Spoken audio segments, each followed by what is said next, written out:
Vuoi assaggiare una birra dove al suo interno scopri la specialità tipica friulana? Lumi Beer, il prodotto ricavato in 20 ettari di terreno coltivato a orzo distico, biodiversità, performance ambientale. Lumi Beer nelle sue 5 versioni disponibili, 4 per consumo veloce e dissetante e la versione Magnum per intenditori. Lumi Beer si abbina a qualsiasi palato. Lumi Beer è un prodotto esclusivo Azienda Agricola Pancera, il buon seme, i buoni frutti.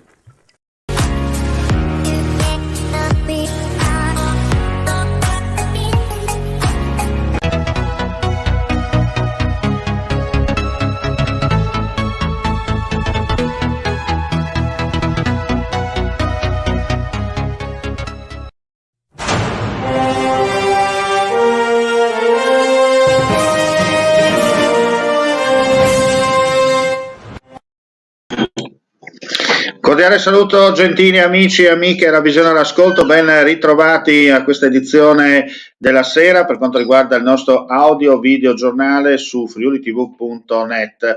Apriamo subito con una notizia di cronaca molto importante perché riguarda la truffa nelle auto, per dire che vendevano auto di particolare valore a prezzi molto vantaggiosi senza poi consegnarle agli acquirenti. Al termine dell'indagine della Polizia Stradale di Rovigo e Vicenza, denominata Viracars, sono state arrestate 11 persone, tra cui 2 della provincia di Pordenone, 10 delle quali sono finite in carcere, una ai domiciliari, mentre altre 2 sono state interdette all'esercizio di attività d'impresa. Sequestrati anche 13 conti correnti e ben oltre 700.000 euro. Gli arresti sono stati effettuati, come detto, a Pordenone, Padova, Treviso, Venezia, Piacenza e Pescara. In totale sono 18 le persone indagate perché coinvolte nelle truffe legate alla compravendita di autovetture. Decine le vittime dei raggiri con ingenti danni economici stimati superiori a 600.000 euro. E adesso andiamo a Cividale perché continua il lavoro per quanto riguarda il centro vaccini allestito presso il Palazzetto dello Sport. Tra i presenti questa mattina anche il professor Brusaferro. Andiamo a sentire l'intervista. Vicegovernatore Riccardi, il professor Brusaferro oggi, che era qua in occasione della vaccinazione della madre, ha avuto parole d'elogio per l'organizzazione in Friuli Venezia Giulia delle vaccinazioni, in particolare qua a Cividale. Beh, non può che far piacere che il Presidente dell'Istituto Superiore di Sanità riscontri personalmente questo, e questo è un riconoscimento nei confronti dell'organizzazione, di tutti i professionisti dell'azienda sanitaria, del sistema di protezione civile, della Croce Rossa, di tutti i volontari che si stanno occupando di questo, si stanno occupando delle persone, quindi io non posso altro che rivolgere a loro questo apprezzamento. È un risultato, un riconoscimento importante. Come stanno procedendo le vaccinazioni anche alla luce degli eventuali dimezzamenti per quel che riguarda le dosi a disposizione? Noi stiamo facendo una gestione oculata nel rapporto dosi disponibili e dosi da somministrare. Abbiamo programmato una settimana che tiene conto della consegna dei Pfizer nei prossimi giorni e quindi questo è il lavoro che stiamo facendo. Stiamo utilizzando le dosi che abbiamo. Più dosi avremo a disposizione, più saremo in grado di aumentare la velocità della vaccinazione. Professor Brusaferro, oggi sua mamma si è vaccinata qui nel centro di Cividale, un'impressione? Ma io devo dire, oggi ci siete voi ed è sicuramente un'impressione ottima, però io posso testimoniare della prima vaccinazione dove invece siamo arrivati prenotando come tutti i cittadini ed è stata altrettanto positiva. È ben organizzata, non ci sono file d'attesa, c'è accoglienza da parte degli operatori, estrema professionalità nel assistere anche persone che possono essere anziane e fragili nei vari momenti e quindi credo sia un ottimo esempio. In Regione si sta sperando in una zona arancione dalla prossima settimana. Lei che ha i numeri sotto mano, cosa vede? No, io non ho i numeri sotto mano e soprattutto io non leggo nelle sfere di cristallo. Io leggo i numeri quando li ho. Il merito di questi numeri è certamente dei miei collaboratori dell'Istituto, ma è soprattutto delle regioni. Noi lavoriamo insieme costantemente con le regioni, con i colleghi che lavorano nelle regioni, quindi il primo merito per questa regione è dei colleghi che fanno capo all'assessorato alla salute, ai colleghi epidemiologi che li elaborano a livello regionale, ma anche i colleghi che sono qui presenti e che ogni giorno raccolgono i dati, telefonano a casa, raccolgono le informazioni se la sintomatologia o meno, raccolgono informazioni anche sull'evoluzione clinica e alimentano questo database nazionale che consente poi di avere un quadro generale, ma consente anche alla realtà locale di avere un quadro tempestivo e puntuale di quanto sta avvenendo. Domani molti studenti ritornano sui banchi in presenza. Si sta studiando a Roma un piano scuola nuovo, particolareggiato?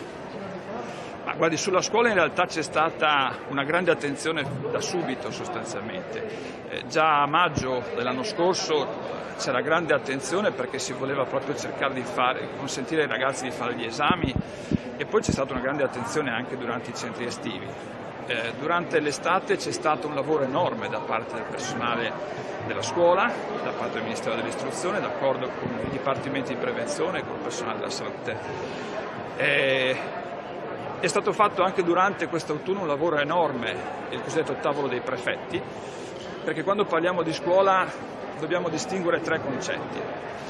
La scuola fisica in sé, come luogo, dove adottando delle misure ci può controllare molto bene sostanzialmente la circolazione. C'è la fase periscolastica, cioè andare a scuola e uscire da scuola, che è altrettanto importante. Tutto quello che avviene intorno alla scuola è altrettanto importante, perché se uno è molto attento durante la fase scolastica è una cosa, no? Controlla, però se esce e non rispetta più le regole, il virus non è che fa differenza in base ai locali. E poi c'è tutto il tema dell'età scolare. Sappiamo dai dati scientifici che ci sono delle fasce di età dove è più facile trasmettere rispetto ad altre. Questo insieme di considerazioni fa sì che poi le autorità regionali e le autorità nazionali danno delle raccomandazioni su come poter avviare l'attività scolastica, sapendo che nessuna attività è a rischio zero. E se la scuola è una priorità per il nostro Paese, come mi pare è stato detto in tutti i modi, è un rischio che si può accettare, che però diventa prioritario rispetto ad altri rischi che magari altre attività che possono avere altri rischi ma che vanno in qualche modo messi in coda per poter privilegiare la scuola. Ma questa è una scelta sociale, è una scelta politica. Novità in vista per l'utilizzo di AstraZeneca, nuove limitazioni? Rispondevo prima, su ogni vaccino, quando viene messo a disposizione dei cittadini, passa attraverso il vaglio rigorosissimo delle agenzie regolatorie. Quindi per noi sono EMA a livello europeo e sono AIFA a livello nazionale. E quindi quando viene reso disponibile questo percorso è avvenuto completamente. Sono vaccini però nuovi e quindi vanno monitorati nel tempo, vanno monitorati anche sui grandi numeri e man mano che si acquisiscono conoscenze si può tarare meglio il loro utilizzo.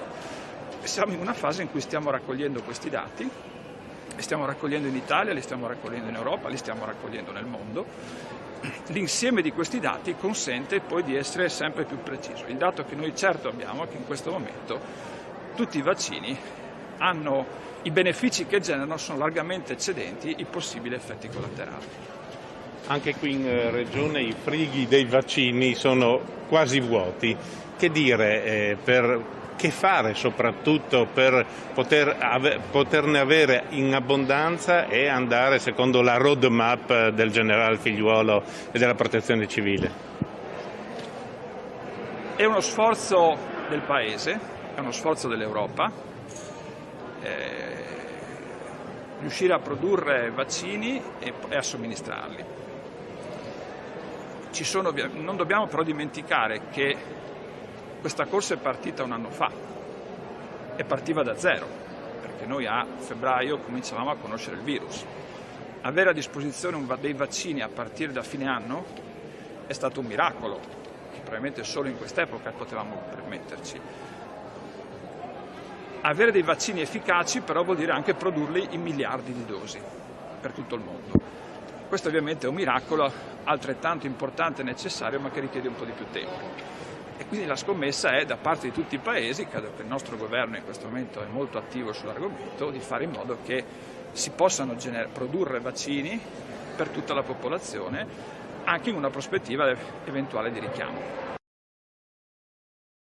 E adesso parliamo di cluster Arredo Casa Friuli Venezia Giulia, per dire che EMAS, la massima certificazione ambientale, È l'eccellenza massima in Europa delle certificazioni ambientali, l'unica ufficiale dell'Unione Europea assieme a Ecolabel, e a portarsela a casa il cluster Arredo Casa del Friuli Venezia Giulia, che prosegue così il suo percorso ancora più spedito verso il green europeo.